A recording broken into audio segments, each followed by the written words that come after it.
Hi, magandang araw po ulit sa inyong lahat, no? Madaling araw pa rin po dito. At ngayon naman po ay titingnan naman po natin ang situation number 3, no? I hope na napanood nyo na po yung situation 1, situation 2, bago po kayo tumalon dito sa situation 3, no? At makita po natin kung ano po yung kagandahan ng bawat situation. Mamimili po kayo kung kayo ay nasa situation 1 ba, ang person nyo ba ay nasa situation 1, ang person nyo ba ay nasa situation 2. At ngayon naman po ay titingnan natin, baka naman po ang person nyo ay nasa situation number 3. We'll see.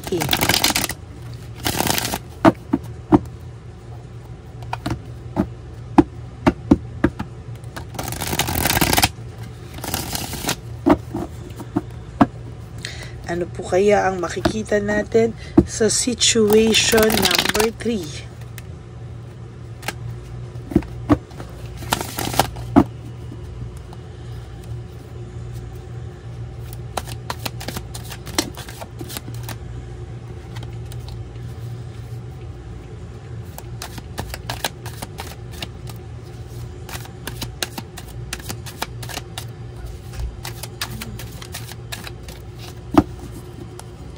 Tingnan po natin ang situation number 3 naman. 1, 2, 3, 4, 5, 6, 7, 8, 9, and 10. Tingnan po natin kung ano ang makikita natin sa situation number 3.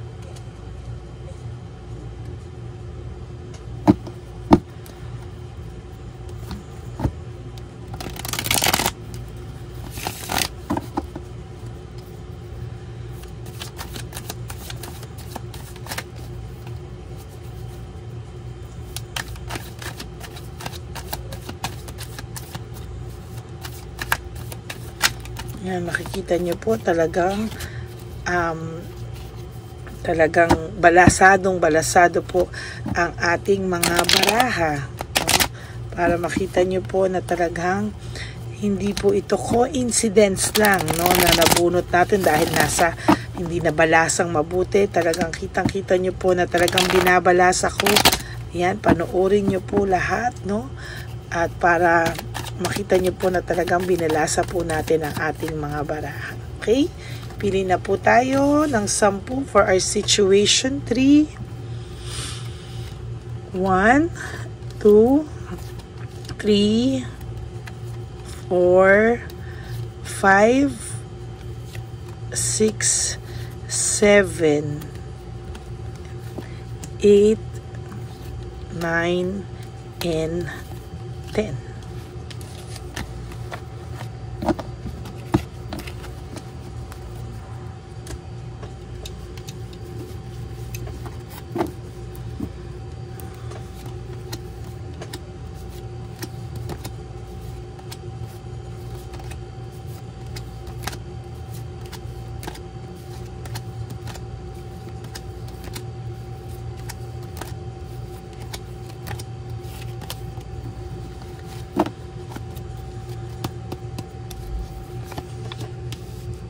Freedom and restoring control. Okay.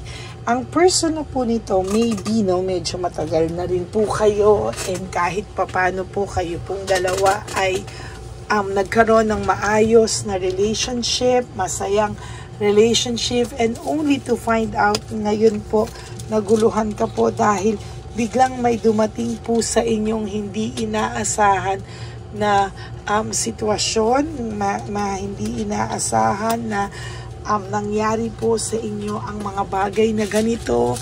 Nagkaroon po siya ng third party, no? Kinuha niya po ulit yung freedom and nag-restore niya po yung kanyang freedom, but hindi ka rin po niya ma-let go totally. Hindi ka po niya ma-let go totally, at hindi niya po ikaw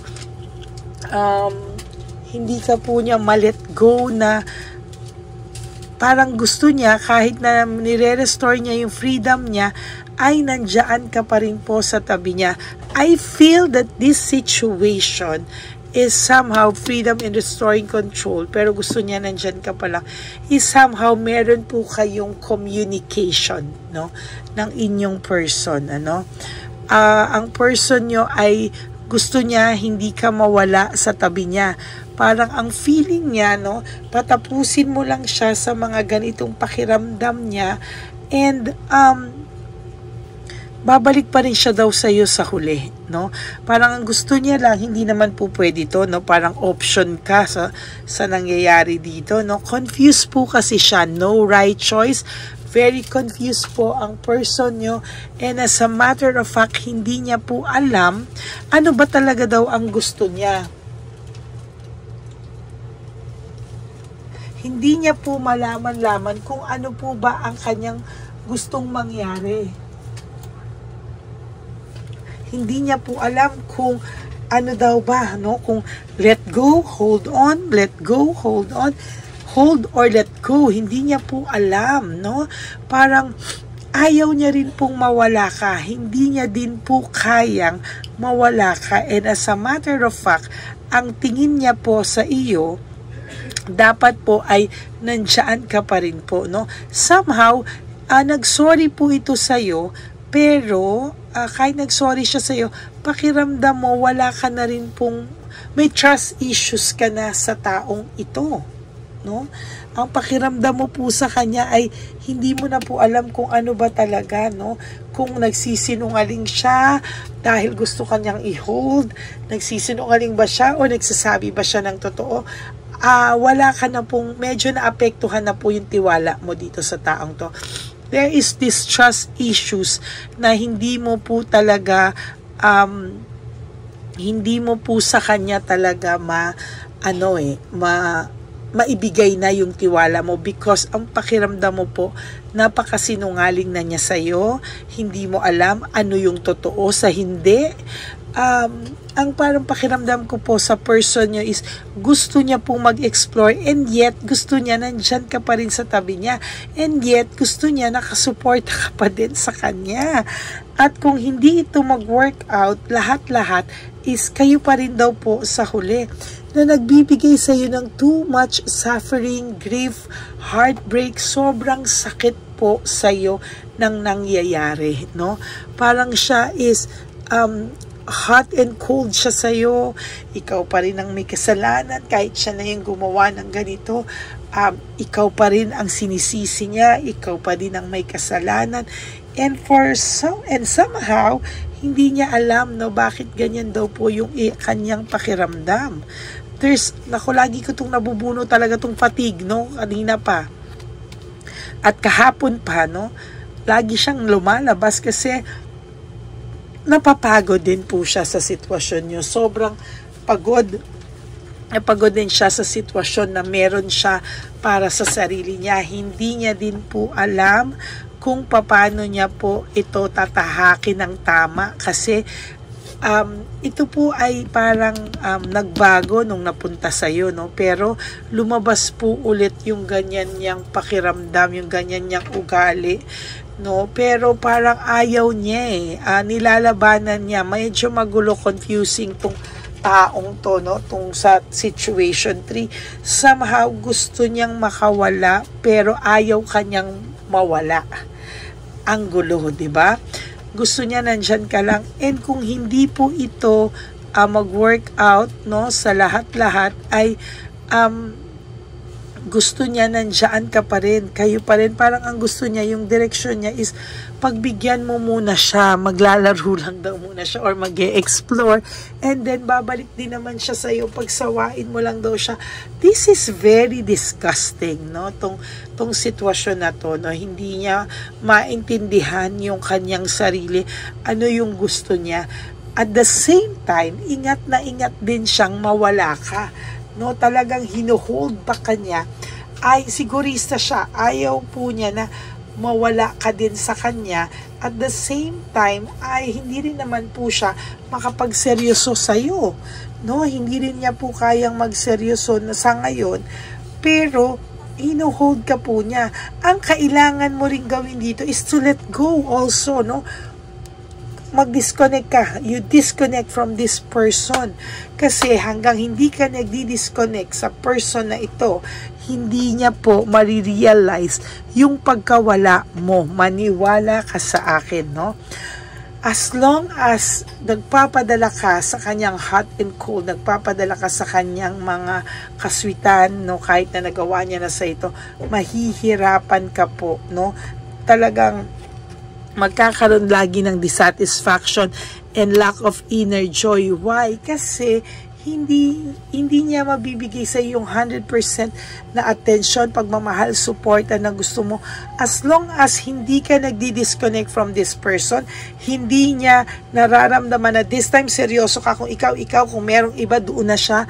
As long na feeling niya pumapayag ka sa ganyang klaseng sitwasyon, sinasabi ko po sa iyo, hindi po kayo magiging okay, and he or she will never choose you alone, no? Kailangan mo pong bigyan ito ng taning, no, ng ultimatum, no, or ultimatum, no? Kailangan mo po siyang bigyan ng ganyan dahil hindi po ito talaga totally matututo. Kailangan niya pong maramdaman yung pagkawala mo, stress, burnout, restlessness. Kailangan niyang maramdaman yan lahat na ganyan ang pakiramdam niya pag mawawala ka na ng tuluyan sa kanya. As long as hindi mo po maramdaman, hindi niya po maramdaman na ganyan ka, wala pong mangyayari, no? You will always be frustrated, no, sa takbo ng sitwasyon na meron kayo. You will always feel na, ano ba to? Option ba ako? As long as you tolerate that situation, hindi ka umaalis, and sinasagot mo pa rin siya, kinakausap mo pa rin siya, kahit papano hindi niya nararamdaman yung pagkawala mo, I tell you, ikaw ang nagtotolerate niyan sa sarili mo.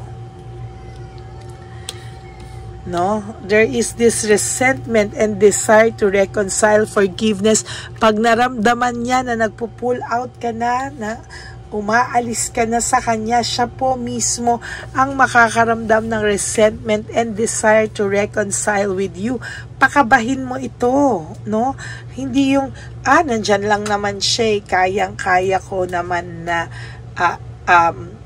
i-win back siya. Kayang-kaya kanyang i-win back kasi konting gawa niya lang sa'yo ng something, natatouch ka na, wala pong mangyayari sa'yo. I tell you, talo ka po dito, no? You will always, napaka-selfish nitong taong to, you will always feel insecure pag tinolerate mo po yan, no? You have to make a decision na ayusin nyo na or hindi, no? Kung hindi, bye-bye American Pie. Kasi kung pagpapatuloy mo po na ganyan, ako na po nagsasabi sa iyo, wala po kayong pupuntahan. You will always end up hurting yourself. At darating po yung araw na magagalit ka na rin sa sarili mo, magagalit ka sa kanya, magagalit ka sa sarili mo. Kaya dapat ngayon pa lang po, you have to have your willpower and desire and inspiration para malabanan yung ganito ng tukso, no? Kailangan stop all communication. Huwag ka pong matakot na stop, baka lalo siyang mawala sa akin.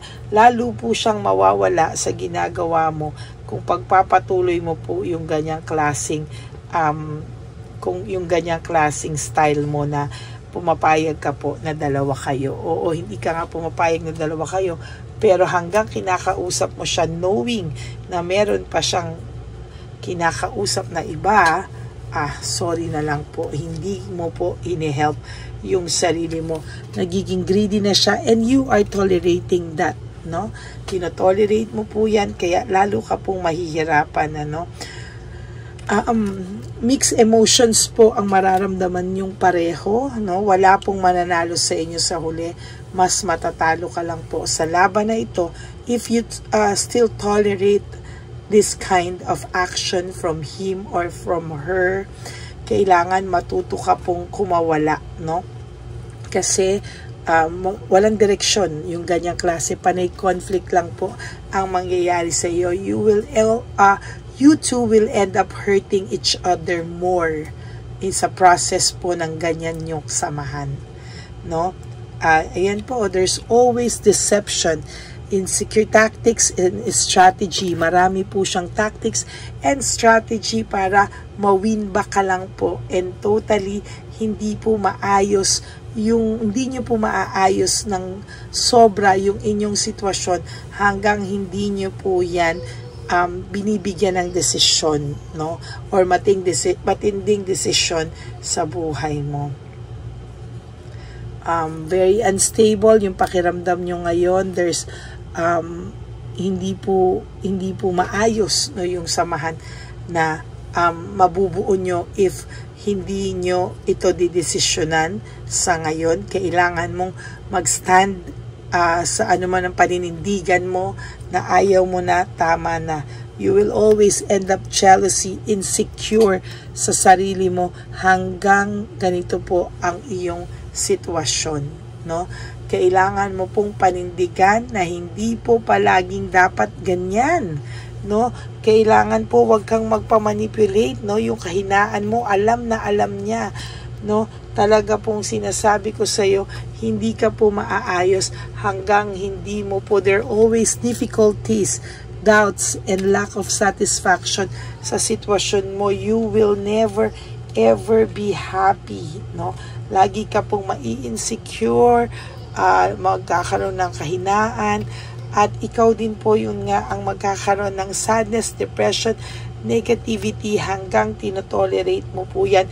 And for your last card, you have to leave everything behind, walk away, no? Disconnect, no? Hanggang hindi ka po nagdi-disconnect, mahihirapan ka po at magpapatuloy po na ganyan ang sitwasyon mo. Okay, so that is your situation 3. I hope na naka-resonate po kayo, and please disconnect. No, stop tolerating this kind of situation.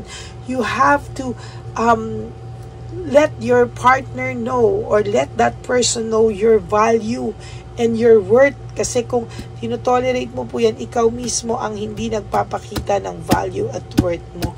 And he or she will never ever respect you the way you deserve yung respect and yung value and worth mo. Okay?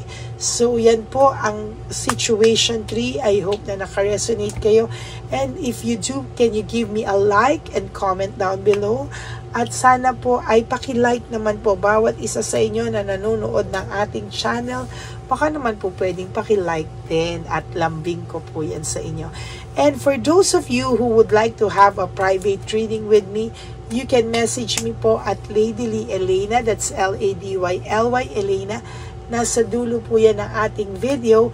Diyan nyo lang po ako makokontak. That's my only official and legit FB account. Ayan, maraming salamat po.